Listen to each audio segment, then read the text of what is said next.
I basically run our organising team in Scotland. We have 10 organisers who work with Unite, and we've worked very much in partnership with our activists in the not-for-profit sector to look at how we could almost run a political organising campaign, if you like, because very much the biggest issue for our members in that sector has been the funding cuts. And you know, this has not been a recent campaign for us. This has been over the past 3 years. Back in 2009, we were outside the Scottish Parliament with a coffin, having a funeral march at an event called Death by 1,000 Cuts, where we'd got our members across the sector to provide verbal, you know, from the frontline evidence about how the cuts were actually affecting them. And for our members in the community care sector, the cuts have hit them much harder and much faster than other parts of the economy. They've definitely been the front line of that area, and so our whole campaign has been very much an organising campaign. Over the 3 years we've actually grown our membership across the specific organisations that we were targeting, which were the biggest community care providers in Scotland, who all compete with each other in the same market, if you like.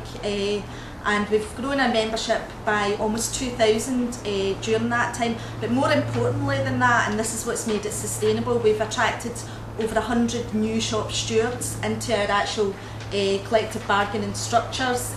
We've rewritten a lot of recognition agreements within that sector. We've created space for proper facility time for reps in a very, very difficult climate to do that. And we've had a lot of losses along the way. It certainly hasn't stopped the sort of attacks that our members have on them. Our members have faced real cuts to their pay and their conditions, but what we've tried to do is politicise the workforce and the members and the potential members. We've tried to get them to understand that although they are absolutely loyal to the voluntary sector employers that they work for, and they completely understand that their employers, you know, don't have the money and are getting the cuts taken, you know, the money away, and they're very, very, very loyal to the people that they care about.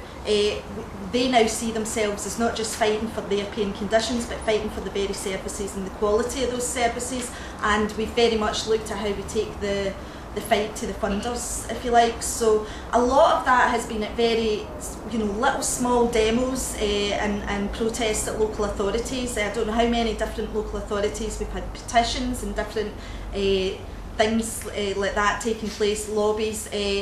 My colleague Des Loughney, who's here today from Edinburgh area, was central to a campaign that we very much benefited from, I would say, in our organising campaign, because we had a lot of cuts taking place in Edinburgh, the way that they were going to be tendering a range of services, and that was very much a campaign that brought the community together and the unions together, and we were able to overturn decisions of the council through a concerted campaign, and that was about raising that awareness and politicising workers and actually getting them to be active at that level.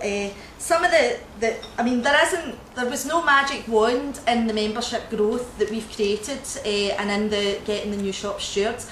I won't lie to you, we had to put a lot of resources in, and maybe a lot of resources that some unions would find it very. We've probably had 2 full-time organisers out of my team working on this particular sector non-stop, flat out for the 3 years. There's no easy way to build sustainable you know, and lasting membership growth, and we've had to do a lot of work. We've had our own members. We've kind of had to change the culture, if you like, and get our activists to understand that you don't always get facility time to do what you want. You're going to have to give up your own time. If they're not going to let us have on-site meetings, we're going to have to organise off-site meetings in the evenings in community centres, that sort of thing. And we've had to put a lot of work into getting people to realise that you've really got to put that extra time in and extra effort in if we're actually going to get some movement. At the moment, some of the things that we're looking at doing, we're actually looking at having industrial phone banking, which we're rolling out into the sector in this area, and we're sort of building on the growth that we've already had. We've been working with a company called Blue State Digital that does a lot of they did a very good phone banking system for us in Unite that we used for political purposes round about some of the the by-elections and round about the key seats in the last general election, and we're now looking at how do we bring that technology in and get that technology to support our industrial aims and our organising campaigns, and that we hope will now start to take this campaign to the next level. We probably have about 45 evening meetings in the next 6 weeks taking place across Scotland in the community care sector, and at those meetings we'll be talking to our members, and most importantly our potential members, because everybody who's been asked to come to one of those meetings has been told, bring your pals who are not in the union, you can't win if you don't get them on board, and you know, that's the way that we build up the membership, that we organise, we motivate people, we talk to them about the issues that are important. Issues that are important to workers in this sector are, you know, absolutely obviously about the cuts and their pay and conditions getting rolled back, but also about the sleepovers that they're working. That's becoming a big area of work for us at the moment, is to talk to people about the fact that we believe they should be getting minimum wage for every hour worked in their sleepovers, and what are we going to do to challenge the law in that area, and are people up for having that fight? We're mobilising our workers around that issue at the moment. What my colleague Pat Rafferty spoke about this morning, which is a hugely important initiative, the sector bargaining.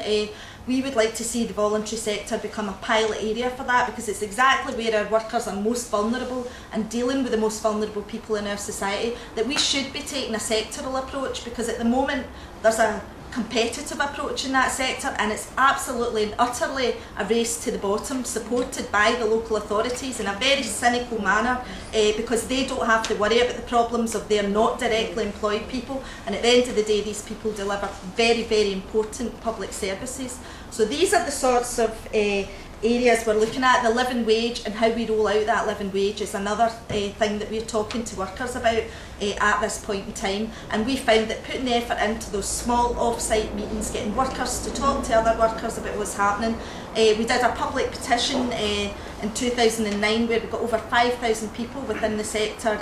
We linked up with Unison on that, and overall we had a mass petition that went into the Parliament on the issue of cuts in this sector. And it's that sort of thing, giving people something to sign, making them feel part of a campaign, politicising them, letting them know about every little demo, every little protest that's going on. Even if we don't win for them, what we found is that those workers understand that we're fighting for them in the most difficult of circumstances, and that's, you know, no magic wands, no easy fixes, a lot of hard work and a lot of determination by a lot of lay activists, I have to say, and that's how we found that we've been able to actually build things up. I would give my colleague Walton, who's here today as well, a real mention, because we're looking at lots of groups of workers who work in 5s and 10s and 15s and little tiny projects right across Scotland in rural and urban areas, and we found Facebook enormously useful. Walton gave my organising team a training session on how to use Facebook and how to use Twitter and mass texting and all these sorts of different mechanisms, and these are enormously useful when you're talking about a very disparate workforce. You know, it's not a big factory where we can go in and have a mass meeting, but you can use things like Facebook to very, very good effect. The other thing that we've done, and the last thing that I would say, is we've actually made sure that our lay members are leading this process. We set up a sector combine. We started by combining the workers across their separate organisations. Over the 3 years we've now brought those workers together to talk about the priorities for them in the community care sector, and at these regular conferences that we have where we bring the stewards together, they help us to set our priorities for the next stages of our campaign, because even though they're all working for competing organisations, their issues are absolutely and completely the same, and the strength that we can bring to getting them all to fight the same issues at the same time with their employers has a very, very important impact. My very last comment would be to say we're now looking at how we put our resources into the public sector, because we understand that if we're going to fight back against these cuts more widely, we have to be organised, and that's where the political battle lines are going to be. So there is going to be very much a look at how we put some of our resources now from an organising point of view into the public sector, because at the end of the day we all have to work together to make sure we're in the best position possible to actually be able to fight these cuts on the ground and have the industrial battles that we need to have to defend our services. Thank you.